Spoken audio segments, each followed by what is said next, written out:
Anong ganap sa mundo ng showbiz? Kasabihan ng anumang itsura meron ka.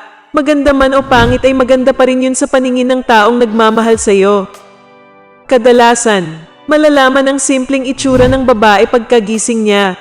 Wala syempreng make-up, gulo-gulo ang buhok at kung minsay may natuyo pang laway sa gilid ng bibig. Pero ang mga ganitong kanaturalan ng tao ang sukatan kung naroon pa rin ba ang taong tunay na nagmamahal sa kanya.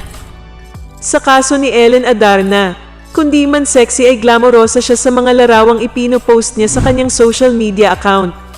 Pero nakatsyempo ang nobyo niyang si Derek Ramsey ng unguarded moments ni Ellen na ipinost niya mismo. Ito yung habang natutulog si Ellen sa kotse at nakanganga. Post ni Derek, "You know you really love someone when you don't freak out when you wake up to this in the morning."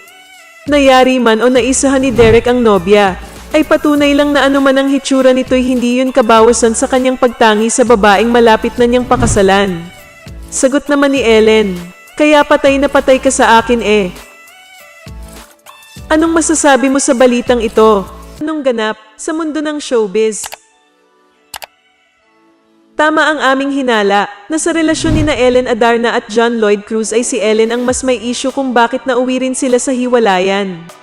Inamin naman ito ni Ellen. At para rito ay incompatibility ang isa sa dahilan. Bukod sa mga personal na issue niya sa sarili, isa nga roon ay nang mamatay ang ama ni Ellen na nakaapekto rin daw sa kanya. Ang healing program na dinaluhan ni Ellen sa Indonesia ang naging malaking tulong daw kung bakit naging okay na siya. Ang Kokoro program, ibinahagi rin ni Ellen sa kanyang 2 parts Instagram post ang naging process niya ng Kokoro program sa Indonesia. Sabi niya, "How I got my shit together." Sa ngayon, mas okay raw sila ni John Lloyd bilang co-parent sa anak na si Elias. Ina-acknowledge rin nito na masaya ang anak kapag kasama ang ama. Ano sa palagay nyo, may chance pa kaya silang magkabalikan? Anong ganap sa mundo ng showbiz? Laugh trip ang ipinost na meme ni Janos Del Prado sa kanyang Instagram page. Tungkol kina Derek Ramsey, Ellen Adarna at kaibigan niyang si John Lloyd Cruz. Pinagtabi niya ang larawan ni na Ellen at Derek na sweet sa isa't isa. Taken at the dinner party hosted by the actor. At ang photo ng eksena nila ni Lloydie sa One More Chance. Bali ang eksenang pinost ni Janos ay yung part na inaawat niya si Lloydie bilang popoy dahil nagagalit ito kay Mark na ginagampanan ni Derek. In that scene, nagsiselos si Popoy kay Mark dahil akala niya ay inaagaw nito sa kanya si Basha. Caption ni Janos, "Hoy, tama na, tere na sa labas," at nilagyan ng hashtags na good vibes only.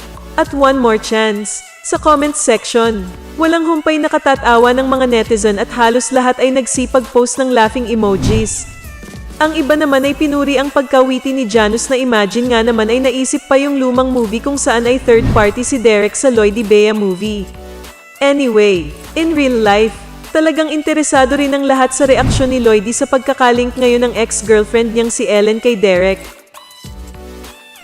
Shoutout kay Sinner015, Hansel J. Granada, R. Justin Game NYT, Melody Vicente, Wong Jin TV, Louie Apolonio, Andy Guzman, Greg Sol, Binoy, Jonathan Otadora, Jericho Franco at Romulo Nun. Anong ganap sa mundo ng showbiz? Read it. No. Now that you've come to the end of this quest, a special surprise is waiting to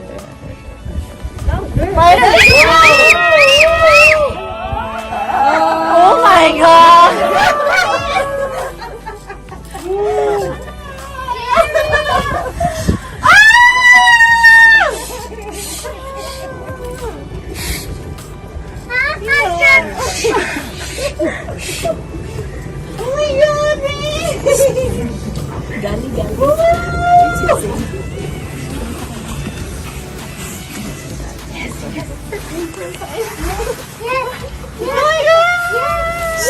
Get ready, guys.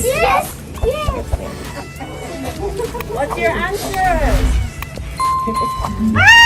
Yes.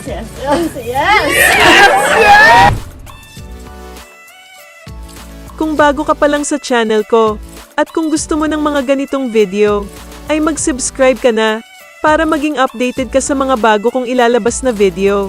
At kung meron kang gustong i-promote, PM is the key.